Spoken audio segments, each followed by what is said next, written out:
It's the Mortgage Farmer, folks, and we're back at the Halifax Hilton. Today we're going to refill our water. We don't have a well here. While there's plenty of water with the creek that you've seen in a previous video, we don't have drinking water.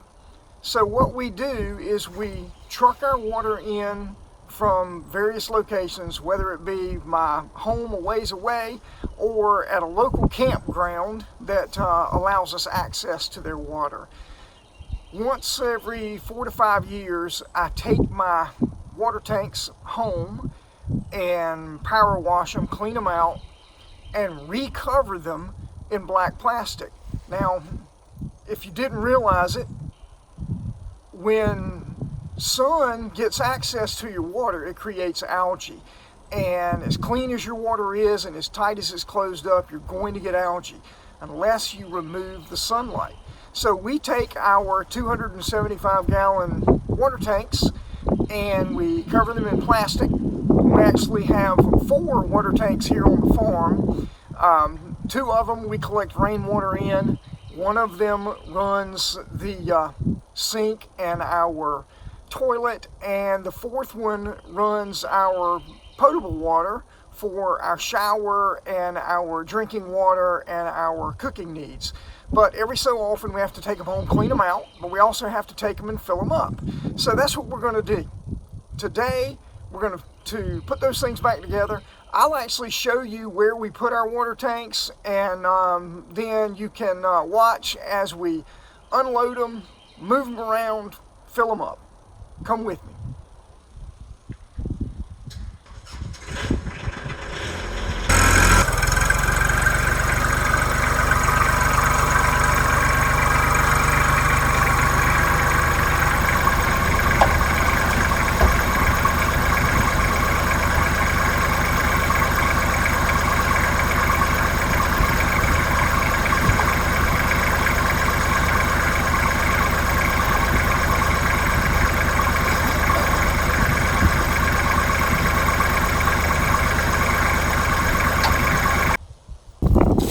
So we went to the local electric co-op here in the county that we're in, and they had some used telephone poles that they gave us for free.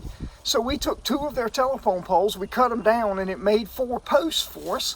And what we've done is about 8 feet off the ground, we've put our water up there so that we can get gravity to create the pressure for us to run all of the appliances and the things that we need to having it run. What you see up here now is one of our tanks, and that tank is actually filled with rainwater, and that tank runs our toilet. So I'm going to unload the tanks that I took home and cleaned out and rewrapped in black plastic. One of the tanks is full of water. We will hook up our pump and we will pump it from the tank up to the top on the other side of this one, and we'll be good for water for probably another year. Stay with us.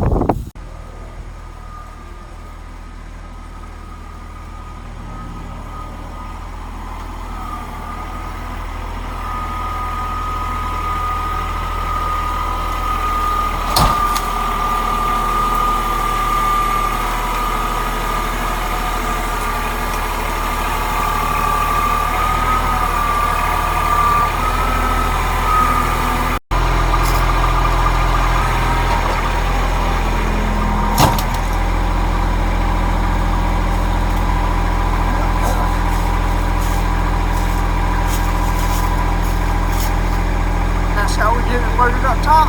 Now all we've got to do is put the water in.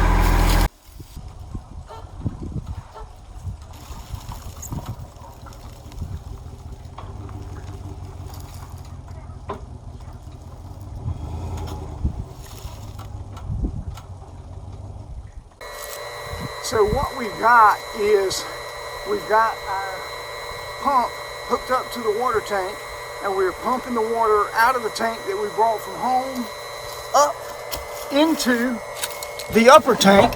Let me show you that. The upper tank that we just put in place is being filled right now. So when we're done, it'll take about 30 minutes, we'll have about 275 gallons of water. Okay, So we've finished pumping the water up into our 275 gallon tank that we had put in before. But let me show you a little bit about what we've got. So what I have is, I went to Northern Tool. I think you can also get it on Amazon. I'll put a link in the description below. And just picked up this utility pump.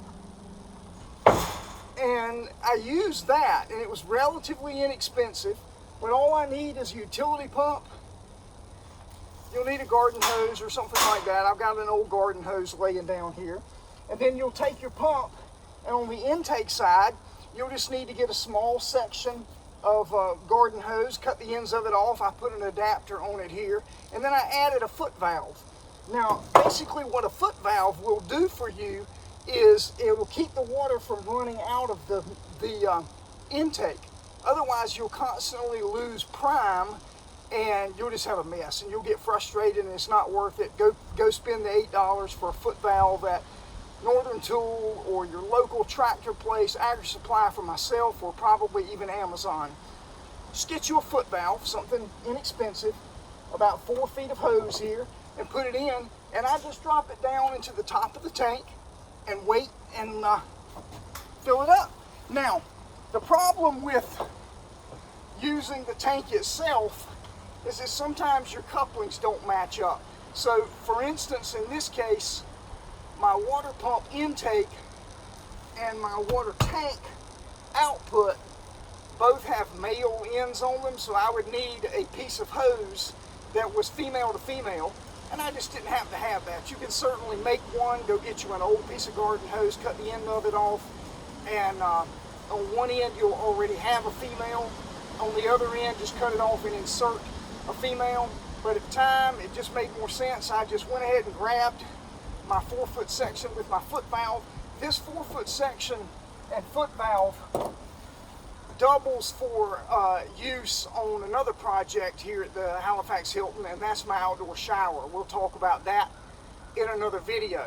But I just wanted to show you kind of what we got going on, how I got the water up there, and then where we go from there.